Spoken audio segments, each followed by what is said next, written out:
वालेकुम वरहमतुल्लाहि वबरकातुहू। आज के लेक्चर का आगाज़ करते हैं आदम अलैहिस्सलाम के दो बेटों के वाक़या हबील और काबील के साथ। और ज़मीन पर सबसे पहला कत्ल काबील बिन आदम के हाथों सरजद हुआ। इसने अपने भाई हबील को कत्ल किया। काबील के नाम में अहले इल्म का इख्तिलाफ है। बाज़ कहते हैं इसका नाम कीन था, बाज़ कहते हैं काबील था, बाज़ कहते हैं क़ाइन था और बाज़ कहते हैं काबील था। इस सबब से हाबील कत्ल हुआ, इसमें अहले इल्म का इख्तिलाफ है। एक जमात का कहना है कि दोनों भाइयों में झगड़े की वजह आदम अलैहिस्सलाम की एक बेटी से निकाह था और बाज़ फरमाते हैं कि कुर्बानी का कबूल ना होना इसका सबब बना। इब्न अब्बास, इब्न मसूद और चंद दीगर सहाबा कराम रज़ियल्लाहु तआला अन्हुम से मरवी है कि आदम अलैहिस्सलाम के यहाँ जो भी लड़का पैदा होता है इसके साथ एक लड़की पैदा होती है, बस वो पहले हमल से पैदा होने वाले बच्चों का दूसरे हमल से पैदा होने वाले बच्चों से निकाह कर देते। यहाँ तक इनके यहाँ दो हमल से बेचे हबील और कबील पैदा हुए। कबील काश्तकार और हबील चरवाहा था। कबील बड़ा था और इसके साथ पैदा होने वाली बहन इंतहाई खूबसूरत और हसीन और जमील थी। कबील ने कानून के मुताबिक कबील की बहन से निकाह करना चाहा, मगर कबील ने यह कहकर इनकार कर दिया कि मेरे साथ पैदा होने वाली लड़की तेरे साथ पैदा होने वाली लड़की से ज़्यादा हसीन और जमील है, लिहाजा इससे निकाह करने का मैं ज़्यादा मुस्तहिक हूँ। और इन दोनों के बाद आदम अलैहिस्सलाम ने भी कबील को हुक्म दिया कि वो कानून शिकनी ना करे, मगर कबील ने इनकार कर दिया, जिसकी वजह से एक झगड़े की सूरत पैदा होगी। फैसले के लिए दोनों ने अल्लाह के हुज़ूर कुर्बानी पेश की ताकि फैसला हो जाए इस हसीन जमील लड़की का खामन बनने का कौन हकदार है। आदम अलैहिस्सलाम कुर्बानी के दिन वहाँ मौजूद ना थे, बल्कि खाना काबा की ज़ियारत के लिए मक्का गए हुए। कुछ रवायात में ये आता है, ठीक है। इसमें किस कदर दलील है और कितनी एक और राजी है, इसमें 50-50 चांसेस है। कुछ मुहक्किकीन और मुफस्सिरीन लिखते हैं कि वो उस जगह पर मौजूद नहीं थे और कुछ ये लिखते हैं कि वो मक्का की ज़ियारत के लिए गए थे, ठीक है। तो बहरहाल कबील ने फ़ख्र से इस अंदाज में ये कहना शुरू किया कि इस लड़की पर मेरा ज़्यादा हक है, इसलिए कि ये मेरी बहन है और तुझसे मैं बड़ा हूँ और अपने वालिद का जानशीन हूँ। जब दोनों ने कुर्बानी की तो हबील ने एक सेहतमंद जानवर और कबील ने गले का एक सिटा या एक ढेर कुर्बानी के तौर पर पेश किया। इसके बाद ज़मीन में अनाज का एक बड़ा ढेर पाया, इसे साफ करके इसमें से खाया। जब आ गए तो इसने हबील की कुर्बानी खा लिया और कबील की कुर्बानी को छोड़ दिया। ये उस वक़्त की दलील थी। कुर्बानी की कबूलियत की शर्त थी कि जो शख्स अल्लाह की राह पर कुर्बानी या कोई सदका और न्याज करना चाहता उसे खुले मैदान में जाकर रखते था, आसमान से आग आती और उसे जला कर रख कर देते, जो इस कुर्बानी की कबूल होने की दलील होती कि ये कुर्बानी अल्लाह के यहाँ कबूल हो गई है। तो जब अल्लाह ताला ने हबील की कुर्बानी को कबूल कर लिया और कबील की कुर्बानी छोड़ दी, जिसकी वजह से कबील सख्त गुस्से में आ गया और कहा कि मैं ज़रूर तुम्हें कत्ल कर दूंगा ताकि तुम्हारी बहन से निकाह ना कर पाए। हबील ने जवाब दिया, अल्लाह तो मुत्तकियों की नज़र कबूल करता है, अगर तुम मुझे कत्ल करने के लिए हाथ बढ़ाएगा तो मैं तुझे कत्ल करने के लिए हाथ नहीं बढ़ाऊंगा। सूरह माइदा में ये आयत मौजूद है, मैं अल्लाह ताला से डरता हूँ, मैं चाहता हूँ कि मेरा और अपना गुनाह तू ही समेट ले, यानी मैं भी अगर तेरी तरफ हाथ बढ़ाऊंगा तो मैं भी तो फिर जालिम हुआ और तू ही दोस्त की बनकर रहे। जालिमों के जुल्म का यही ठिकाना होता है। कबील के नफ्स ने उसको अपने भाई के कत्ल पर आमादा कर दिया और वह इसको कत्ल करने के लिए तलाश करता रहा। हबील पहाड़ की चोटी पर बकरियां चराता था। बस एक दिन वो तलाश करते करते इसके पास जा पहुंचा। बकरियां घास चर रही थी और हबील पास सोया हुआ था। कबील ने एक बड़ा पत्थर उठाया और इसका सर कुचल दिया। हबील मर गया और कबील ने इसको वैसे ही बेगौर बेरे कफन छोड़ दिया और इसे समझ नहीं आ रहा था कि अब इसका क्या करे। बस अल्लाह ताला ने दो कब्बे भेजे जो आपस में भाई थे, इनको भेजा। इन्होंने आपस में लड़ाई की और एक ने दूसरे को कत्ल कर दिया। बस कातिल कब्बे ने मकतूल कब्बे के लिए ज़मीन में गड़ा खोदा और इसमें जो है कब्बे को डालकर ऊपर से मिट्टी से दबा दिया। जब कबील ने ये मंजर देखा तो कहा, हाय मैं इस कब्बे से भी ज़्यादा गया गुजरा हूँ, इस तरह के अपने भाई की लाश छुपा देता। कुरान मजीद में ये वाक़या कुछ इस तरह हमें मिलता है। सूरह माइदा 31 आयत में तो फिर अल्लाह ताला ने एक कब्बा भेजा जो ज़मीन खोदने लगा कि इसे बताए कि अपने भाई की लाश कैसे छुपाई। ये देखकर वह बोला, अफसोस मैं इस कब्बे जैसा भी ना हो सका कि अपने भाई की लाश छुपाने की तदबीर निकाल लेता है। इसके बाद वो अपने किए पर बहुत ज़्यादा पछताया। अब्दुल्लाह बिन उस्मान कहते हैं कि मैंने सईद बिन जुबैर रज़ी अल्लाह तआला अन्हु के साथ रमी करने के लिए आ रहा था और मैं मेरे हाथ का सहारा लिए हुए थे। जब हम समराव सोफ नामी जगह पहुंचे तो वो खड़े हो गए और इब्न अब्बास के हवाले से रवायत बयान करने लगे। इब्न अब्बास रज़ी अल्लाह तआला अन्हुमा ने फरमाया, औरत को अपने जुड़वा बच्चों का बाहम निकाह करने से मना कर दिया गया था, बल्कि दूसरे हमल के साथ जोड़ा बनाकर निकाह किया जाता था। हवा के बतन से हर हमल में एक बेटा और एक बेटी पैदा होते थे। बस आदम अलैहिस्सलाम के यहाँ एक खूबसूरत और एक बदसूरत लड़की अलग अलग हमल से पैदा हुई। बदसूरत लड़की का जुड़वा भाई खूबसूरत बहन के जुड़वा भाई से कहने लगा, तुम अपनी बहन का निकाह मेरे साथ कर दो और मैं अपनी बहन का निकाह तेरे साथ कर दूंगा। इसने कहा, नहीं, बल्कि मैं अपनी बहन के साथ निकाह करने का खुद को हकदार और अहल और मुस्तहिक समझता हूँ, ठीक है। बस दोनों ने कुर्बानी की। दुम्बा कुर्बान करने की वाले की कुर्बानी कबूल हो गई और अनाज का ढेर पेश करने वाले की कुर्बानी रद्द हो गई। बस अनाज के ढेर वाले ने दुम्बे वाले को कत्ल कर दिया और कुर्बानी का दुम्बा मुसलसल अल्लाह ताला के पास महफूज रहा, यहाँ तक इस हक के फिदिये के तौर पर इस जन्नत में भेज दिया गया और कोहे सफाबा शबीर में समरात सूफ नामी जगह पर इसे ज़िबा कर दिया गया। ये जगह रमी करते वक़्त तुम्हारे दाएं जाने पड़ती है। हज़रत हवा जब भी हमला होती तो दो जुड़वा भाई बहन के साथ हामला होती है आज कि 40 बच्चे इनके पहलू से 20 मरतबा के हमल से पैदा हुए और इनमें से कोई भी लड़का अपनी जुड़वा बहन के अलावा जिस बहन से चाहता निकाह करता। इस ज़माना में जुड़वा बहन के अलावा सब बहनें हलाल थीं, इसलिए कि इस ज़माने में अपनी माँ और बहनों के अलावा और कोई औरत ही ना थी, लिहाजा नस्ल इंसानी में इजाफा की गर्ज से इस बात की इजाज़त थी। ठीक है, तो इब्न इसहाक रहमतुल्लाह अलैह एक रवायत में अहले किताब के उलमा से नकल करते हैं कि आदम अलैहिस्सलाम ने अपने बेटे कबील को हुक्म दिया कि वो अपनी जुड़वा बहन का निकाह हबील से कर दे और हबील को हुक्म दिया कि वो अपनी जुड़वा बहन का निकाह कबील से कर दे। हबील ने बात मान ली मगर कबील ने इनकार कर दिया। हबील की बहन से निकाह को नापसंद किया और अपनी जुड़वा बहन की तरफ रग़बत ज़ाहिर की और कहा कि हमारा तो हम जन्नत से है और इनका तो हम ज़मीन से है, क्योंकि इब्न इसहाक ने तो रात और इंजील से ये इस्तदलाल लिया था कि कबील और उसकी बहन जी जन्नत में पैदा हुए थे, लेकिन ये रवायत मन घड़त है। ठीक है, तो उनके बाप आदम अलैहिस्सलाम ने कहा क्या बेटे ये तेरे लिए हलाल नहीं है, लेकिन इसने अपने बाप की बात मानने से भी इनकार कर दिया। फिर आदम अलैहिस्सलाम ने कहा तुम भी कुर्बानी करो, तुम्हारा भाई हबील भी कुर्बानी करे, जिसकी कुर्बानी अल्लाह ताला ने कबूल की वो इसका मुझसे होगा। कबील जो था वो ज़राअत पेशा था और हबील बकरियाँ चराता था। जो है सो कबील ने कुर्बानी के लिए गंदम पेश की और हबील ने अपनी तंदुरुस्त और तवाना बकरियों में से एक बकरी कुर्बान की और बाज़ कौल के मुताबिक एक गाय कुर्बान की। अल्लाह ताला ने सफ़ेद आग भेजी जिसने हबील की कुर्बानी को खा लिया, कबील की कुर्बानी को छोड़ दिया। यही वजह है कि आज तक जानवर की ही कुर्बानी की जाती है। जब अल्लाह ताला ने हबील की कुर्बानी कबूल फरमा ली और वो इस फासले में कबील की बहन का हकदार बन गया, जिस पर कबील इंतहाई गज़बनाक हो गया, इस पर तकब्बुर बुराई छा गई और शैतान ने इसे मुकम्मल तौर पर मगलूब कर लिया। बस इसने अपने भाई हबील का पीछा किया। वो इस वक्त अपने रेवड़ में था, कबील ने वहाँ पहुँचकर इसे कत्ल कर डाला। ये वही किस्सा है जिसकी खबर अल्लाह ताला ने अपने कलाम पाक के ज़रिए अपने प्यारे नबी सल्लल्लाहु अलैहि वसल्लम पर सूरह माइदा में नाज़िल किया। कत्ल के बाद वो इसको हाथों में उठाए फिरा और जान ना सका कि वो इसको कैसे छुपाए, इसलिए ये बनी आदम अलैहिस्सलाम का सबसे पहला मकतूल था। फिर अल्लाह ताला ने एक कौवा भेजा जिसके साथ उसका दूसरा साथी कौवा मौजूद था। वो दोनों आपस में लड़े थे, इसी लड़ाई में एक कौवा मर गया तो उसका दूसरे कौवे ने अपने चोंच और पाँव के साथ एक गड्ढा खोदा और अपने पाँव की मदद से उस कौवे को उसमें धकेल कर ऊपर से मिट्टी डाल दी ताकि कबील को दिखलाए कि वो अपने भाई की लाश को कैसे छुपाए। से देखकर वो कहने लगा और मैं तो इस कौवे से भी ज़्यादा गया गुजरा हूँ, मैं अपने भाई की लाश को कौवे की तरह छुपा देता। अहले तो रात कहते हैं कि जिस वक्त कबील ने अपने भाई हबील को कत्ल किया तो अल्लाह ताला ने इससे पूछा तुम्हारा भाई हबील कहाँ है। इसने कहा मैं नहीं जानता, इसलिए कि मैं इस पर मुहाफिज नहीं था। अल्लाह ताला ने फरमाया तुम्हारे भाई के खून ने मुझे ज़मीन से पुकारा, लिहाजा अब तुम मालूम है इस ज़मीन में जिसका मुँह तेरे लिए मैंने खोल रखा है तेरे हाथ में अपने भाई के खून से आलूदा है। जब तू ये काम ज़मीन में किया तो अब ज़मीन तेरे लिए अपनी खेती नहीं उगाएगी, अब तो ज़मीन में घबराया हुआ फिरेगा।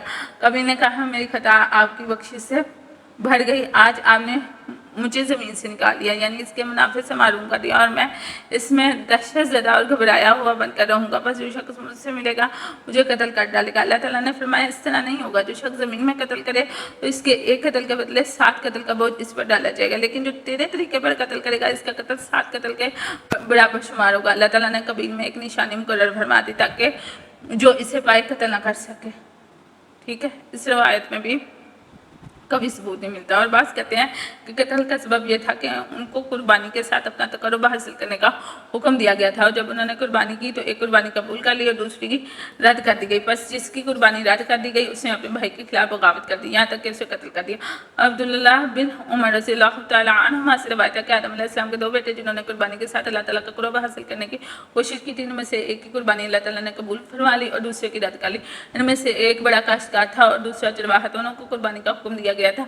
आदम का जो बेटा हबील बकरियां चराता था, इसने एक उम्दा तंदुरुस्त खूबसूरत और अपनी पसंदीदा तरीन बकरी की कुर्बानी की और जो बेटा काश्तकार था इसने बेकार बरहज़म और अपनी बदतरीन नापसंदीदा अनाज की नज़र पेश की। बस अल्लाह ताला ने बकरी वाले की कुर्बानी कबूल फरमा ली और अनाज वाले की रद्द कर दी।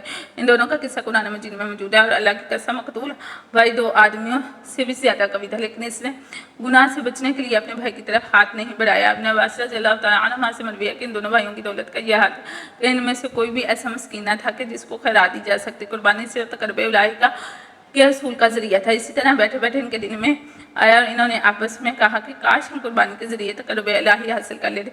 इस ज़माने में ये दस्तूर था कि आदमी जब तकर्रुब के हसूल पर तौर पर कुर्बानी करता और अल्लाह ताला इससे राज़ी हो जाता तो इस पर आग भेज देता जो इसकी कुर्बानी को खा जाती, और अगर अल्लाह राज़ी ना होता तो आग बुझ जाती। बस इन दोनों ने कुर्बानी की। इनमें से एक चरवाहा था और दूसरा काश्तकार। चरवाहे ने अपनी बकरियों में से उम्दा तंदुरुस्त बकरी कुर्बानी के तौर पर पेश की और काश्तकार ने कुछ अनाज बतौर नज़र पेश किया। सो आग इन दोनों के दरमियान उतरी, लेकिन बकरी को खा गई और अनाज को छोड़ गई। ये देखकर ایک دوسرے کو کہنے لگا کہ تم لوگوں کے درمیان اس طرح چلو پھرو کہ حالانکہ لوگ نہیں جانتے کہ تیری قربانی قبول ہوئی اور میری مردود، اللہ کی قسم ایسا نہیں ہو سکتا اور لوگ ہمیں نہیں دیکھ سکیں گے، ایک بہتر ہے اور ایک کمتر، بلکہ میں تجھے قتل کر دوں گا۔ دوسرے بھائی نے یہ سن کر کہا اس میں میرا کچھ قصور نہیں، اللہ تعالیٰ ان کی نظر قبول کرتا ہے جو پرہیزگار ہوتے ہیں۔ بعض اہل کلام کا کہنا ہے کہ یہ دو آدمیوں کی قربانی کا قصہ جو کہ ان روایات میں بیان ہوتا ہے آدم علیہ السلام کے عہد میں نہیں ہوا، بلکہ یہ دونوں آدمی بنی اسرائیل میں سے تھے اور یہ آدم کے بہت بعد کا واقعہ، اور انہوں نے بھی یہی کہا سب سے پہلا آدمی جس کا زمین میں انتقال ہوا وہ آدم علیہ السلام تھے، جیسا کہ حضرت حسن رضی اللہ تعالیٰ عنہ کی روایت سے بھی اس بات کی تصدیق ہوتی ہے۔ حضرت حسن رضی اللہ تعالیٰ عنہ نے فرمایا، اللہ تعالیٰ نے فرمایا وَاتْلُ عَلَيْهِمْ بنی آدم بِالْحَقِّ، میں جس دو افراد کا ذکر فرمایا ہے یہ دونوں بنی اسرائیل میں سے تھے۔ آدم علیہ السلام کے سلبی بیٹے نہ تھے اور اس قربانی کا قصہ بنی اسرائیل کے زمانے میں پیش آیا، اور آدم علیہ السلام سب سے پہلے انسان تھے جن کا زمین پر انتقال ہوا۔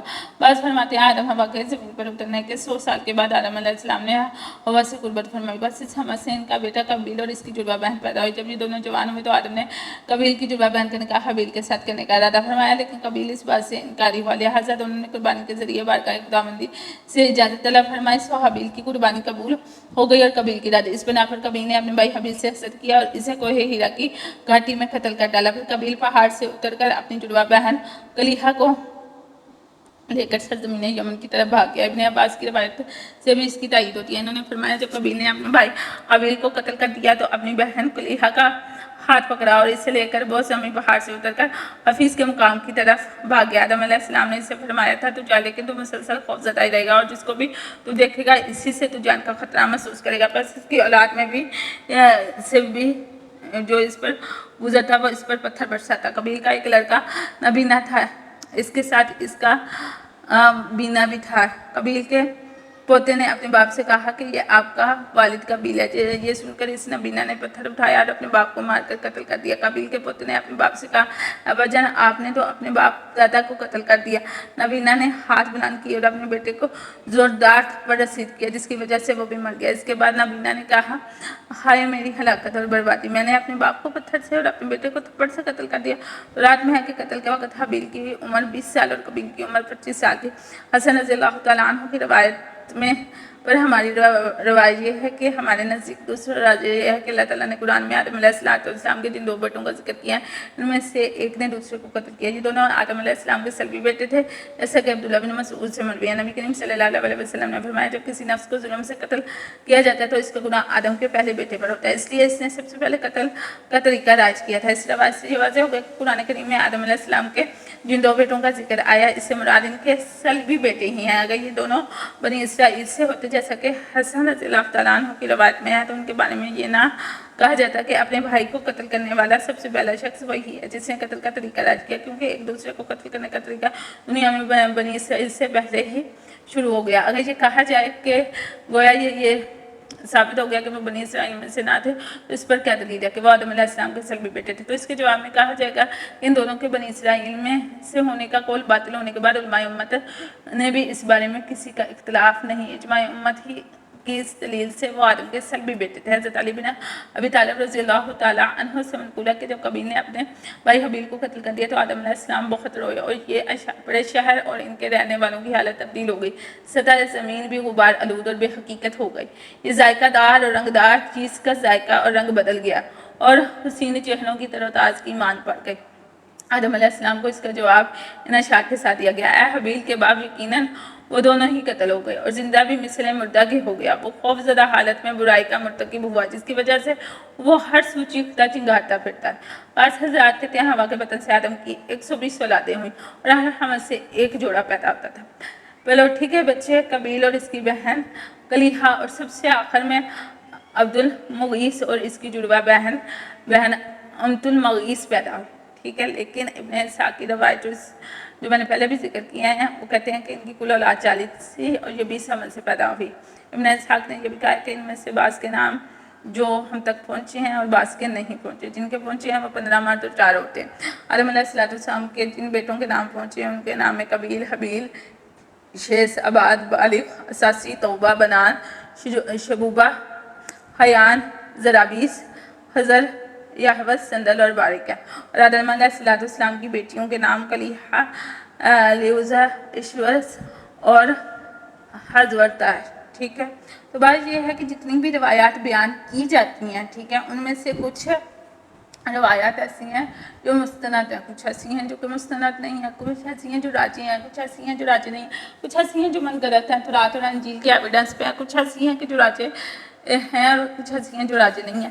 تمام روایات کو بیان کر کے میں آخر میں صحیح روایت بتا دیتی ہوں کہ جو صحیح قول ہے، ٹھیک ہے، جس پر اجماع امت کا، تمام علماء کا، محققین کا، جس پر جو ہے اجماع ہے۔ تو اندر سے کسی بھی ایک چیز کو لے کر یہ نہ کہا جائے کہ یہ چیز غلط ہے، کیونکہ جب تک آپ لیسن یا لیکچر کو پورا نہیں سنتے آپ کو یہ پتہ نہیں چلتا کہ کیا چیز ٹھیک ہے اور کیا چیز غلط ہے، ٹھیک ہے۔ تو آگے ہم ڈسکس کریں گے کہ جمرت کون تھا۔ اکثر علماء فارس کا کہنا ہے کہ جمرت آدم علیہ السلام ہی ہے، جبکہ بعض کا کہنا یہ ہے کہ وہ آدم علیہ السلام کے حوا سے سلبی بیٹے تھے۔ جمرت کے بارے میں اس کے علاوہ بھی متعدد اقوال ہمیں ملتے ہیں، اگر ان سب کا ذکر کیا جائے تو جو ہے ویڈیو بھی بہت لمبی ہو جائے گی اور اصل جو ٹاپک ہے وہ ہمارا کچھ اور ہے، ٹھیک ہے۔ تو انشاءاللہ جہاں کسی بادشاہ کا نسب نامہ اور اس میں اختلاف کرنا ضروری ہوگا تو بقدر ضرورت میں جمرت کو ڈسکس وہاں کروں گی۔ علماء فارس کی ایک جماعت نے ان حضرات کی آدم علیہ السلام کے نام میں موافقت اور ذات و صفات کے تعین میں مخالفت کرتے ہوئے یہ دعویٰ کیا کہ آدم علیہ السلام اصل میں جامر حامل یافس بن نوح ہیں۔ یہ عمر رسیدہ سردار تھے۔ ابتدا میں انہوں نے دبناوند پہاڑ پر نزول فرمایا جو کہ ارض مشرق میں تبرستان کے پہاڑوں میں سے ایک پہاڑ ہے، اور پھر اس کے ساتھ ساتھ ملک فارس پر بھی قابض ہو گئے۔ پھر ان کی اور ان کی اولاد کی حکومت بڑھتی ہی چلی گئی، یہاں تک کہ یہ شہر بابل کے بھی مالک ہو گئے اور کچھ زمانہ تک پوری زمین کے بھی حکمران رہے۔ جمرت نے اپنے مقبوضہ علاقوں میں بڑی شان و شوکت اور قوت حاصل کی، شہر اور بستیاں آباد کی، قلعہ تعمیر کیے، اسلحہ اور ہتھیار تیار کیے اور جنگی گھوڑوں کے استبل قائم کیے، لیکن آخری عمر میں ان کے مزاج میں ظلم و جبر کی آمیزش ہو گئی۔ انہیں آدم علیہ السلام کے نام سے پکارا جانے لگا اور انہوں نے یہ اعلان کیا کہ جس سے مجھے اس نام کے علاوہ کسی اور نام سے پکارا تو اس کی گردن اڑا دی جائے گی۔ انہوں نے 30 عورتوں سے نکاح کی، اس وجہ سے ان کی نسل بہت پھیلی۔ آخری عمر میں ماری نام کا بیٹا اور ماریا نام کی بیٹی پیدا ہوئی، جن کی پیدائش جو ہے نا جمرت کو بہت خوشی ہوئی تھی ان کی پیدائش پر، اور اپنی جانشینی میں انہی کو اس نے مقدم رکھا۔ یہی وجہ ہے کہ ملک فارس کے تمام بادشاہ ان کی نسل سے ہوئے۔ اس مقام پہ جمرت کا صرف اتنا تذکرہ کرنا میرے خیال سے کافی ہے جتنا کہ میں نے کیا۔ جمرت کے ابو الفارس ہونے میں کسی کو اختلاف نہیں، البتہ اس میں اختلاف ہے کہ ابو البشر آدم ہے یا کوئی اور، جیسا کہ ہم نے اس اختلاف کا پہلے ذکر کر دیا اور یہ بات بھی گزر چکی ہے کہ جمرت اور ان کی اولاد میں مسلسل حکومت اور بادشاہ جاری رہی، یہاں تک کہ اس کی اولاد میں آخری جو بادشاہ ہے وہ یرد بن شہریار حضرت عثمان بن عفان رضی اللہ تعالیٰ عنہ کے دور میں مرد مقام پر واصل جہنم، لہذا گزری ہوئی تاریخ اہل فارس کے بادشاہوں کے زمانے کے اعتبار سے بیان کرنا زیادہ آسان اور واضح ہے، اس لیے کہ جو قومیں اپنے آپ کو آدم علیہ السلام کی طرح منسوب کرتی ہیں ان میں سے کوئی بھی قوم ایسی نہیں جن کے پاس حکومت و سلطنت دائمی رہی ہو، ان کے بادشاہوں کے زمانے میں اتصال رہا ہو، ان سلاطین نے اپنی قوم کو جمع کیا ہو یا حملہ آور قوم سے ان کا تحفظ کیا ہو اور ان کے مقابلے پر غالب آئے، مظلوموں کا ظالموں سے تحفظ کیا، ان کے مقابلے پر غالب آئے، پھر ان کی سلطنت اور اقتدار کا کوئی ایسا مستقل متصل نظام نہیں دیکھا۔ بعد والے اگلوں سے اس کو میراث کے طور پر لے لیں اور اس کے اعزاز کی حفاظت کریں، لہذا سلاطین فارس کے اعتبار سے بیان کرنا یہ چیز ناگزیر ہے، ٹھیک ہے۔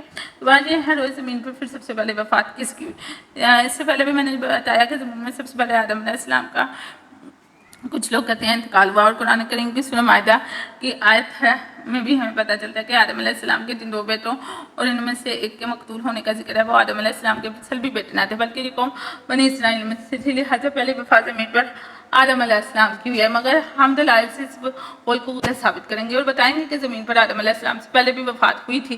سمرہ بن جندب رضی اللہ تعالیٰ عنہ سے مروی ہے کہ نبی کریم صلی اللہ علیہ وسلم نے ارشاد فرمایا حضرت حوا کا کوئی فرزند زندہ نہ رہتا تھا، انہوں نے نظر مانی کہ اگر ان کا بیٹا زندہ رہا تو اس کا نام عبدالحارث رکھیں گے، بس ان کا بیٹا ہوا اور زندہ رہا تو اس کا نام انہوں نے عبدالحارث رکھا، اور یہ اصل میں الگاہ شیطانی کی وجہ سے تھا۔ ابن عباس رضی اللہ تعالیٰ عنہ سے مروی ہے حضرت حوا سے آدم علیہ السلام کی جو اولاد ہوتی تو انہیں اللہ تعالیٰ کا عہد قرار دیا جاتا اور ان کے نام عبداللہ، عبید اللہ وغیرہ رکھے جاتے، لیکن ان کی بہت جلد وفات ہو جاتی ہے۔ ابلیس سے انہیں ان دونوں کے پاس آئے اور کہا کہ اگر تم ان بچوں کے نام اس کے علاوہ رکھو جو اب رکھتے ہو تو یہ زندہ رہیں گے۔ اس کے بعد ایک لڑکا پیدا ہوا جس کا نام آدم اور حوا نے حارث رکھا۔ قرآن کریم میں جو ہے اللہ تعالیٰ حبیل اور قبیل کا واقعہ بیان کرتے ہیں، ٹھیک ہے۔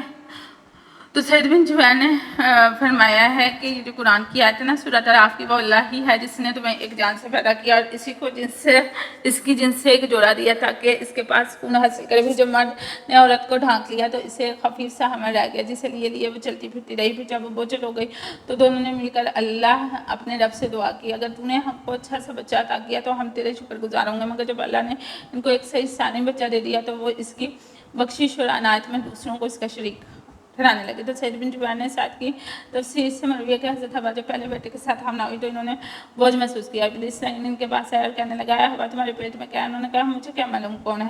اس نے پوچھا یہ کہاں سے نکلے گا، ناک سے یا کان سے؟ انہوں نے کہا میں نہیں جانتی۔ ابلیس نے کہا اگر یہ صحیح اسلام نکل آیا تو کیا تم میری بات مانو گی اور جو میں کہوں گا اس پر عمل کرو گی؟ حوا نے ہم بھر لی۔ ابلیس نے کہا اس کا نام عبدالحارث رکھنا۔ ابلیس نے ان کا اصل نام حارث تھا۔ حوا نے کہا ٹھیک ہے۔ اس کے بعد انہوں نے حضرت آدم سے اس کا تذکرہ کیا۔ میرے خواب میں کوئی آیا اور اس نے اس طرح کی باتیں کی۔ آدم علیہ السلام نے فرمایا وہ شیطان تھا، تم اس سے بچ کے رہنا، یہ ہمارا دشمن ہے جس نے ہمیں جنت سے نکلوایا تھا۔ پھر حضرت آدم کے پاس شیطان دوبارہ آیا اور اس نے اسی بات کا اعادہ کیا۔ حضرت حوا نے حامی بھر لیا۔ حضرت جب وضع حمل ہو گیا اور اللہ تعالیٰ نے سلامتی کے ساتھ بچے کو پیٹ سے نکال دیا تو حضرت حوا نے وعدے کے مطابق بچے کا نام عبدالحارث رکھ دیا۔ ٹھیک ہے۔ سعید بن جبیر سے ایک اور روایت مروی ہے کہ ان سے پوچھا گیا کہ آدم علیہ السلام نے شرک کیا تھا، فرمایا میں اللہ تعالیٰ کی پناہ چاہتا ہوں اس بات سے کہ میں ان کے متعلق شرک کا دعویٰ کروں۔ البتہ حوا نے جب حمل کا بوجھ محسوس کیا تو ان کے پاس ابلیس لائن آیا اور کہا یہ کہاں سے نکلے گا؟ تمہاری آنکھ، ناک یا منہ سے؟ شیطان نے انہیں بہت مایوسی میں مبتلا کر دیا اور کہا اگر یہ صحیح سلامت نکل آئے تو کیا تم میری بات مانو گی؟ ابن فضیل کی روایت میں یہ بھی اضافہ ہے کہ شیطان نے کہا اگر وہ صحیح سلامت نکل آئے اور تمہیں کسی قسم کا کوئی نقصان نہ پہنچے نہ ہی تمہاری موت کا باعث بنے تو کیا تم میری بات مانو گی؟ انہوں نے کہا ہاں۔ ابلیس نے کہا اس کا نام عبدالحارث رکھنا۔ بس حوا نے ایسا ہی کیا اور یہ ان کا شرک فی الاسم تھا۔ اور صدی رحمہ اللہ سے مروی ہے کہ حضرت حوا کے ایک بیٹا ہوا، ان کے پاس شیطان آیا اور کہا اس کا نام عبدی رکھو ورنہ میں اس کو قتل کر دوں گا۔ آدم علیہ السلام نے کہا میں نے تمہاری بات مانی تھی جس کے نتیجے میں مجھے جنت سے بے دخل کر دیا گیا۔ بحث و تکرار کے باوجود آدم علیہ السلام نے شیطان کی بات ماننے سے انکار کر دیا اور بچے کا نام عبدالرحمن رکھا۔ بس ابلیس نے اس بچے کو قابو کر کے قتل کر دیا۔ پھر جب دوسرا بچہ پیدا ہوا تو شیطان نے پھر ان سے اپنا مطالبہ دہرایا، مگر آدم نے اس مرتبہ بھی شیطان مردود کی بات ماننے سے انکار کر دیا اور نوح مولود کا نام صالح رکھا۔ شیطان نے اس بچے کو بھی قتل کر دیا۔ اس کے بعد جب تیسرا بچہ پیدا ہوا تو شیطان نے کہا تم صرف اس صورت میں اپنے بچے مجھ سے بچا سکتے ہو کہ آئندہ ہونے والے بچے کا نام عبدالحارث، ابلیس کا پہلا نام حارث تھا، یہ رکھو۔ ابلیس تو مردود ہونے کے بعد جو ہے نا ابلیس کو ابلیس نام دیا گیا، لہذا قرآن کریم میں اسی شرک کو شرک فی الاسم کہا گیا ہے۔ یہ تمام روایات اس بات پر دلالت کرتی ہیں کہ آدم حوا کی بعض اولاد کی وفات ان سے پہلے ہو چکی ہے، اور اس باب میں اس کے علاوہ بھی متعدد روایات جو ہیں حسن کی تردید کری ہیں، جس میں کہا گیا کہ زمین پر سب سے پہلی وفات آدم علیہ السلام کی ہوئی۔ آدم علیہ السلام کو اللہ تعالیٰ نے روئے زمین کی سلطنت اور بادشاہت عطا فرمائی، ان کو نبوت سے نوازا اور ان کی اولاد کی طرف رسول بنا کر بھیجا اور ان کی طرف 21 صحیفے نازل فرمائے جن کو آدم علیہ السلام نے اپنے رسم الخط میں تحریر فرمایا۔ رسم الخط جبریل علیہ السلام نے آدم کو سکھایا۔ ابو ذر غفاری رضی اللہ تعالیٰ عنہ سے مروی ہے کہ میں مسجد میں داخل ہوا، وہاں نبی صلی اللہ علیہ وسلم تنہا بیٹھے تھے، میں بھی قریب بیٹھ گیا۔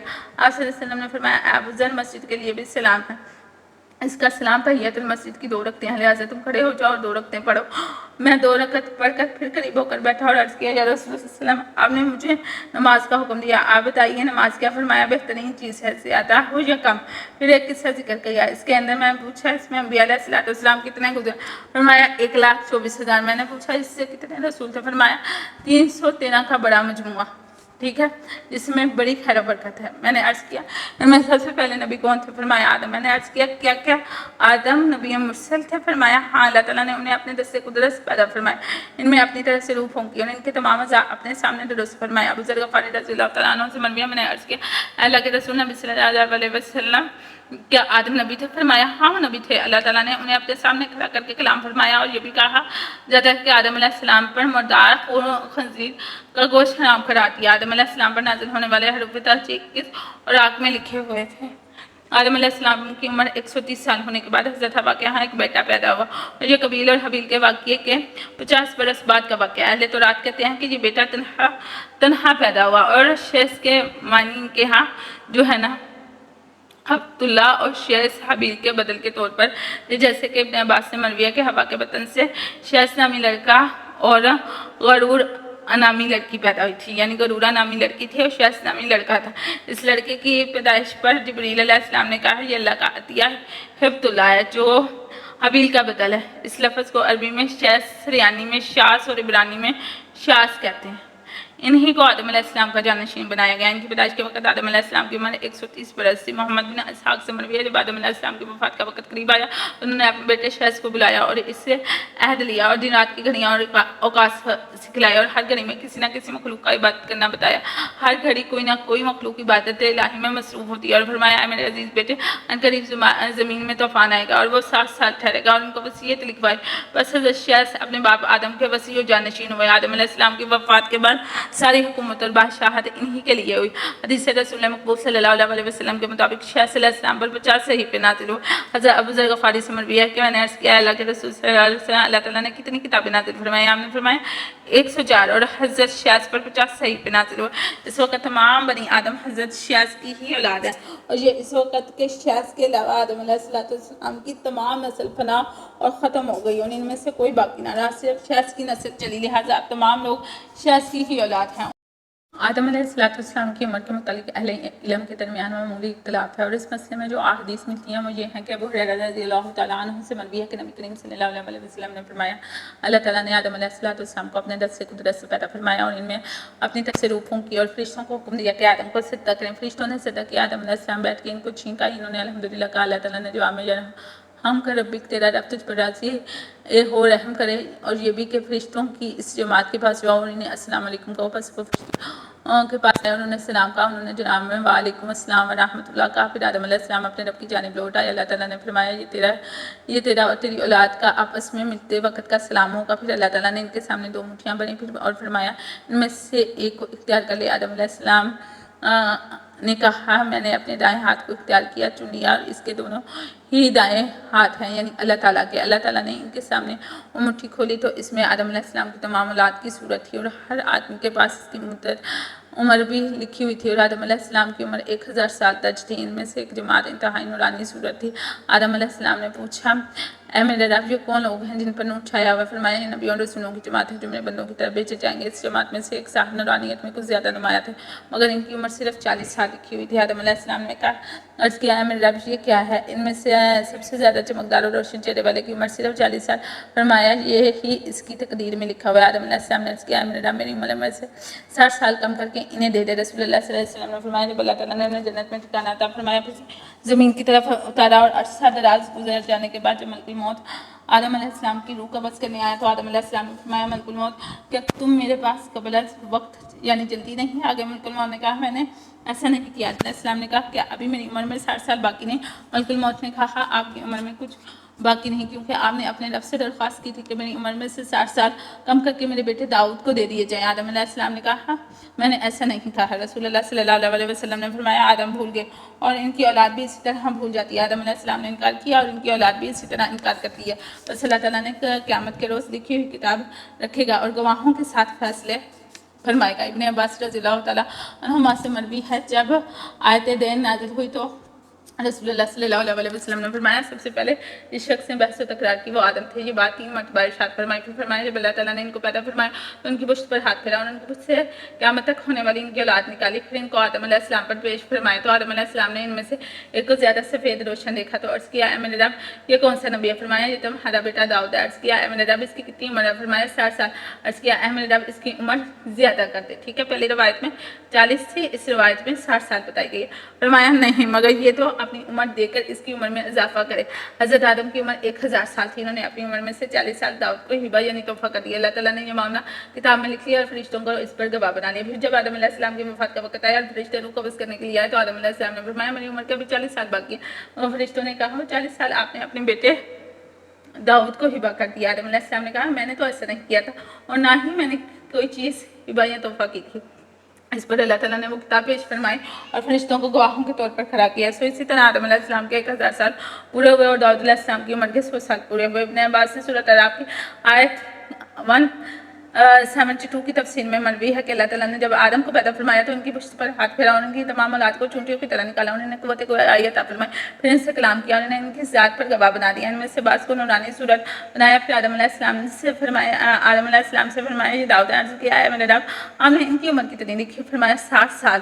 फिर पूछा, मेरी उम्र कितनी लिखी? फरमाया, 1000 साल और मैंने इनमें से हर एक की उम्र और दुनिया में ठहरने की मुद्दत लिख दी। आदम अलैहिस्सलाम ने अर्ज़ किया, आप इनकी उम्र में से कुछ इजाफा फरमा दें। अल्लाह ताला ने फरमाया, अगर तुम चाहो तो तुम्हारी उम्र में से कुछ हिस्से अता कर सकता हूँ, क्योंकि मैंने तकदीर में ऐसा ही लिखा है और कलम तमाम बनी आदम की तकदीर लिख कर खुश हो चुका है। ये सुनकर आदम अलैहिस्सलाम को होश हो गया। फिर आदम अलैहिस्सलाम की उम्र में 40 साल दाऊद की उम्र में लिख दिए गए। लिहाजा आदम अलैहिस्सलाम की उम्र 960 साल हो गई। जब 960 साल पूरे हो गए तो मलकुल मौत आदम अलैहिस्सलाम के पास आया। आदम अलैहिस्सलाम ने इसे देखकर फरमाया, आप कैसे तशरीफ लाए? इससे कहा, आपने अपनी उम्र पूरी कर ली। आदम अलैहिस्सलाम ने कहा, मैंने अभी 960 साल किए हैं, 40 अभी तक बाकी है। मलकुल मौत ने ये सुनकर कहा, जो कुछ आपने कहा है मेरे रब ने इसकी खबर दी। आदम अलैहिस्सलाम ने फरमाया, अपने रब के पास लौट कर जाओ और इनसे पूछो। बस मलकुल मौत अल्लाह ताला की तरफ लौट गए और अर्ज़ किया, है मेरे रब, मैं आपकी तरफ लौट कर आया हूँ, जिसकी वजह यह है कि मैं आपकी इन पर अता को जानता हूँ। अल्लाह ताला ने फरमाया, तुम वापस जाओ, इन्हें खबर दो, आपने अपनी उम्र के 40 साल अपने बेटे दाऊद को दे दिए। सईद बिन जुबैर रज़ियल्लाहु ताला अन्हु से इस आयत की तफसीर में मरवी, अल्लाह ताला ने औलाद आदम को उनकी बस से निकाला। आदम अलैहिस्सलाम की उम्र 1000 साल मुकर्रर फरमाई। फिर इनकी तमाम औलाद को उनके सामने पेश किया। आदम अलैहिस्सलाम ने इनमें से एक को ज़्यादा नूरानी पाया तो बड़े ताजुब से इनके बारे में पूछा। अल्लाह ताला ने फरमाया, ये दाऊद है। इनकी उम्र 60 साल मुकर्रर हुई। फिर अल्लाह ताला ने आदम अलैहिस्सलाम की उम्र में से 40 साल आदम अलैहिस्सलाम के कहने पर उन्हें दे दिए। जब आदम अलैहिस्सलाम की वक्त वफ़ात आया तो वो इन 40 साल के बारे में झगड़ने लगे। सो इनसे कहा गया, आपने वो 40 साल अपने बेटे दाऊद को दे दिए। सईद बिन जुबैर से इसी आयत की तफसीर में मरवी, अल्लाह ताला ने औलाद आदम को इनकी बुझ से चूंटियों की शक्ल से निकाला। उन्होंने आदम अलैहिस्सलाम पर इनके नामों और इनके अबा के नामों और इनकी उम्रों के साथ पेश किया और रूह दाऊद को चमकदार नौरानी सूरत में पेश फरमाया। आदम अलैहिस्सलाम ने इनसे पूछा, ये कौन है? फरमाया, ये आपकी औलाद में एक नबी है। पूछा, इनकी उम्र कितनी है? फरमाया, 60 साल। अर्ज़ किया, आप मेरी उम्र में से 40 साल इनको दे दे। कलम तमाम तकदीर लिखकर खुश्क हो चुका था। बस दाऊद अलैहिस्सलाम के लिए 40 साल लिख लिए गए। आदम अलैहिस्सलाम की उम्र 1000 साल थी। जब इन्होंने 40 साल कम 1000 साल मुकम्मल कर लिए तो मलकुल मौत इनके पास आया और कहा, मुझे आपकी रूह को बस करने का हुक्म दिया गया। फरमाया, क्या मेरी उम्र में 40 अभी बाकी नहीं? मलकुल मौत अल्लाह ताला के पास वापस लौट कर गए और कहा, आदम अलैहिस्सलाम ये दावा कर रहे हैं कि मेरी उम्र के अभी 40 साल बाकी है। अल्लाह ताला ने फरमाया, इन्होंने अपनी उम्र के 40 साल अपने बेटे दाऊद को दे दिए। सो कलम खुश्क हो चुके और दाऊद के लिए 40 साल लिखे जा चुके। बयान किया जाता है कि आदम अलैहिस्सलाम अपनी वफात से कबल 11 दिन तक बीमार रहे। इन्होंने अपने बेटे शेष को अपना वसी बनाया और इनके लिए एक वसीयतनामा लिखवाया और वो किताब जिसमें वसीयत लिखी गई अपने बेटे शेष के सुपुर्द की और इसे कबील और इसकी औलाद से छुपा कर रखने का हुक्म दिया, क्योंकि कबील ने हसद की वजह से अबील को कत्ल किया था। पर शेष और इनकी औलाद ने इसीलिए हमको इनके पास था कबील और इसकी औलाद से छुपा कर रखा। यूँ कबील और इसकी औलाद इससे महरूम रहे। अहले तौरात का दावा कि आदम अलैहिस्सलाम की उम्र 930 साल थी और इब्न अब्बास की रवायत के मुताबिक इनकी उम्र 930 साल थी। इस मसले में नबी सल्लल्लाहु अलैहि वसल्लम की हदीस और उलमाए मुतक़द्दिमीन के अक़वाल वारिद हुए हैं और वो मैंने आपके सामने जिक्र कर दिया। नबी करीम सल्लल्लाहु अलैहि वसल्लम तख्लीक़ आदम के वक्त हालात वाक़यात को दूसरों की निस्बत दीगर ज़्यादा जानते थे। हदीस में है कि उनकी उम्र 1000 साल थी, जिसमें से कुछ इन्होंने अपने बेटे दाऊद को हिबा कर दी थी। सो इस हिबाशुदा उम्र को शामिल करके इनकी उम्र 1000 साल बताई गई है। लिहाजा अल्लाह ताला ने इनकी उम्र की मुकर्ररा गिनती को पूरा कर दिया जो कि 1000 साल थी। शायद रात में हिबाशुदा उम्र को इनकी असली उम्र में शुमार नहीं का जो है ना किया जाता, इसलिए इनकी उम्र जो है 930 साल बताई जाती है। लेकिन अल्लाह ताला ने उनकी 1000 साल उम्र पूरी कर दी थी। अगर कोई एतराज़ करे कि आदम अलैहिस्सलाम तो सिर्फ 40 साल ही बाकी थे, तो लिहाजा आपकी उम्र तकरीर और तौजीह के मुताबिक तो रात में 960 साल होनी चाहिए ताकि हदीस की मुवाफ़क़त हो जाए। तो इसका जवाब यह है कि इससे पहले मैंने हज़रत अबू हुरैरा की रवायत नकल की है जिसमें बजाय 40 साल के 60 साल हिबा करने का जिक्र है। इसकी रूह से तो रात के बयान और हदीस में मुवाफ़क़त होती है। तो बात यह है कि आदम अलैहिस्सलाम की तकफीन और तजहीज़ कैसे हुई? इब्न इसहाक़ से मरवी है कि जब आदम अलैहिस्सलाम वसीयतनामा लिखकर फ़ारिग़ हुए तो इनका इंतकाल हो गया। अल्लाह ताला इन पर अपनी रहमत नाज़िल फरमाई। इनकी वफ़ात पर फरिश्ते जमा हो गए और इनकी कब्र बनाई। इसके अलावा वह सफ़ातुर रहमान के मुंतखब करता था। शेष अलैहिस्सलाम और इनके भाई इस वक्त मशारिकुल फिरदौस में एक बस्ती के करीब थे। ये ज़मीन सबसे पहली बस्ती थी। इनकी वफ़ात पर 4 रोज़ 7 दिन और रात तक रहन में रहे। जब वक्त वफ़ात फरिश्ते जमा हुए तो उन्होंने लिखी हुई वसीयत आदम को जमा किया और इससे सीरी नुमा एक चीज़ में रख दिया। इस सीरी नुमा चीज़ के साथ एक नकूस भी था जिसको हमारे बाप आदम अलैहिस्सलाम जन्नत से लाए थे ताकि अल्लाह ताला की याद से गाफिल ना हो। यहया बिन इबाद अपने वालिद से नकल करते हैं कि मुझे ये खबर पहुंच के आया आदम अलैहिस्सलाम को जब इंतकाल हुआ तो अल्लाह ताला ने इनके लिए जन्नत का कफन और हनूत भेजा और इनकी कब्र तैयार करने की जिम्मेदारी फरिश्तों को सौंपी। बस उन्होंने उन्हें सुपुर्द खाक किया यहाँ तक कि वो नजरों से ओझल हो गए। जब आदम अलैहिस्सलाम की वफ़ात हुई तो फरिश्तों ने उन्हें ताकि अदद के मुताबिक उसल दिया और उन्हें राहत में रखा और फरमाया यही तरीका औलाद आदम में जारी रहेगा। उबई बिन काब रज़ियल्लाहु तआला अन्हु से मरवी है कि नबी करीम सल्लल्लाहु अलैहि वसल्लम ने फरमाया तुम्हारे बाप आदम का कद खजूर के लंबे दरख्त के माने 60 ज़िरा था और इनके बदन पर बाल बहुत ज़्यादा थे जो इनके अज़ाए मस्तूरा को छुपाए हुए थे। जब इनसे ख़ता सरजद हुई तो इनके अज़ाए मस्तूरा ज़ाहिर हो गया। आदम अलैहिस्सलाम इस जगह से भागे और एक दरख्त की बना ली। इनके रब ने इनको निदा दी, ए आदम क्या तुम मुझसे भागते हो? और किया मेरे रब वाला ऐसा नहीं, बल्कि मैं अपनी खता की वजह से आपसे हया करता हूँ। बस अल्लाह ताला ने उन्हें ज़मीन की तरफ उतारा। जब उनकी वफ़ात का वक्त करीब आया तो अल्लाह ताला ने उनके लिए जन्नत का कफन और हनूत भेजा। हज़रत हवा ने जब फरिश्तों को देखा तो वो आदम की तरफ चली ताकि फरिश्तों से पहले इनके करीब पहुँच जाए, मगर आदम अलैहिस्सलाम ने हवा को देखकर फरमाया, मेरे और मेरे रब के कास्तों के दरमियान तखलिया कर दो, तुमसे तो हमेशा मुलाकात रही है और तुम्हारी ही वजह से मुझे वो मुसीबत पहुँची जब इनकी रूह कब्ज़ कर ली गई। तो फरिश्तों ने उन्हें बेरी के बतौर पानी के साथ ताकत के मुवाफिक गुस्सा दिया और कफन में भी ताक़ी का लिहाज रखा, फिर इनके लिए लाहत बनाई और फिर सुपुर्द खाक किया और कहा कि इनके बाद इनकी औलाद में भी यही तरीका रहेगा। अबी बिन काब से एक रवायत मरवी है कि रसूलुल्लाह सल्लल्लाहु अलैहि वसल्लम ने फरमाया, आदम अलैहिस्सलाम खजूर के लंबे दरख्त की माने तवील कामत है। इब्न अब्बास से मरवी है कि जब आदम अलैहिस्सलाम का इंतकाल हुआ तो हज़रत शख्स ने जिब्रील को कहा, आप इनकी नमाज जनाजा पढ़ाएं। इन्होंने कहा, आप आगे बढ़ें और इसमें 30 तकबीरात पढ़ें और अपने वालिद पर नमाज पढ़ें। इनमें से 5 तो नमाज के लिए ज़रूरी हैं और बाकी तकबीरात फजीलत आदम की वजह से अल्लाह ताला ने इन पर रहमत और सलामती नाज़िल फरमाई। आदम अलैहिस्सलाम के मदफन के बारे में अहले इल्म के दरमियान इख्तिलाफ है। इब्न इसहाक़ का कौल पहले भी मैंने बताया कि दीगर हज़रात के बकौल मक्का में जबल अबू कबीस के गार में मदफून है और इस गार को गारुल कंस कहा जाता है। इब्न अब्बास से मरवी है, जब नूह अलैहिस्सलाम कश्ती से निकले तो उन्होंने आदम अलैहिस्सलाम को बैतुल मुक़द्दस में दफन जो है ना देखा पाया। हम जुमा के दिन आपके यौम वफ़ात के तौर पर मानते हैं। इसके बारे में रवायात बताई जा चुकी हैं, लिखी जा चुकी हैं और अहादीस में बताई भी जा चुकी हैं। उन्हें बात से ये भी मरवी है कि इनकी जो है ना इनकी वफ़ात बहुत समी पहाड़ पर हुई, ठीक है। वो पहाड़ जिस पर आपको उतारा गया और हवा और आदम के बाद 1 साल तक जिंदा रही और अपने खामन के साथ उसी गार में दफन हुई जिसका जिक्र पहले भी गुजरा है। आदम अलैहिस्सलाम और हवा अलैहिस्सलाम इसी जगह दफन है, यहाँ तक कि तूफान नूह आया और उन्होंने इनको वहाँ से निकाल कर तबूत में रखा, फिर इस तबूत को अपनी कश्ती में रख लिया। तूफान के बाद जब ज़मीन खुश्क हो गई तो इनके तबूत इसी जगह दफन कर दिए गए जिस जगह तूफान से पहले दफन थे। हज़रत हवा के मतलब है कि वो सूत खाती और कपड़ा बंदी, आटा गूंथी, रोटी पकाती और दिगर ज़नाना घरेलू मसरूफियात से अंजाम देती थी। अब हम वापस कबील के किस्से की तरफ लौटते हैं कि इसमें इसके और इसकी औलाद जो है शैस और जो शैस है और इनकी औलाद के हालात बयान करें। इससे पहले जहाँ हमने आदम अलैहिस्सलाम और इनके दुश्मन इब्लीस का तज़किरा किया था डिटेल के साथ, उससे मैंने बयान किया अल्लाह ताला ने इब्लीस के साथ क्या सलूक किया जब इसने तकब्बुर और बड़ाई दिखाई और अपने रब के सामने सरकशी की, जो हालत गुमराही में बहुत ज़्यादा आगे बढ़ गया। इसने अपने रब से मोहलत मांगी जिस पर अल्लाह ताला ने क़यामत तक मोहलत दे दी और आदम अलैहिस्सलाम के साथ अल्लाह ताला ने क्या मामला फरमाया, इनसे अल्लाह के अहद के बारे में खता और भूल हो गई। सो अल्लाह ताला ने इन्हें अपनी रहमत और फजल से ढांप दिया। इस वक्त इन्होंने अपनी लग़्ज़ से तौबा की और इनकी तौबा कबूल फरमाकर उन्हें हिदायत नसीब फरमाई और गुमराही से महफूज़ रखा। ये तमाम तफ़सीलात ज़िक्र करते हुए हम यहाँ तक पहुँच जाएंगे जिससे आदम अलैहिस्सलाम की तबाह की वो इनके साथ होगा और इब्लीस और इसके पैरोकारों और इसका गुरोह ज़लालत और गुमराही की बिना पर इनके साथ होगा, ठीक है। जानशीन ने आदम जो बने वो शैस अलैहिस्सलाम के बारे में ये बात मैंने पहले भी बताई कि वो अपने बाप आदम अलैहिस्सलाम के जानशीन थे, बिलखुसूस इनके रास्ते पर थे और इन पर नाज़िल साहिब के हक़दार थे। इनके बारे में मनक़ूल है कि वो मुसलसल मक्का में मुक़िम रहे, हज और उम्रा करते रहे यहाँ तक कि उनकी वफ़ात हो गई।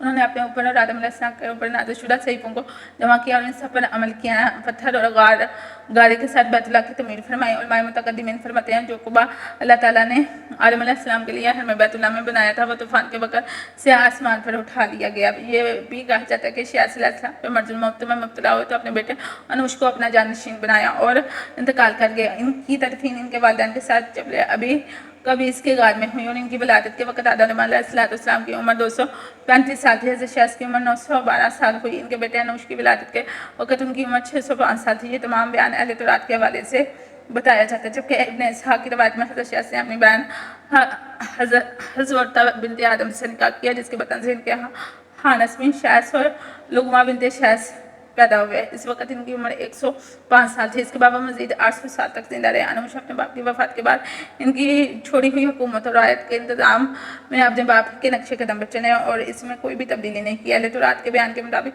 अनूश की कुल उम्र 905 साल थी। इब्न अब्बास से मरवी है शैस के यहाँ अनूश और इसके अलावा भी बहुत सी औलाद पैदा हुई और अनूश के यहाँ इसकी बहन लुगमा बिनते शैस ने कियान पैदा हुआ और कियान की विलादत के वक़्त अनूश की उम्र 90 साल और आदम अलैहिस्सलाम की उम्र 325 साल थी। जबकि इब्न इसहाक़ की रवायत के मुताबिक हानश बिनते शैस ने अपनी बहन लुगमा बिनते शैस से निकाह किया। इसके बतन से इसका बेटा कियान पैदा हुआ। हानिश की उम्र इस वक्त 90 साल थी।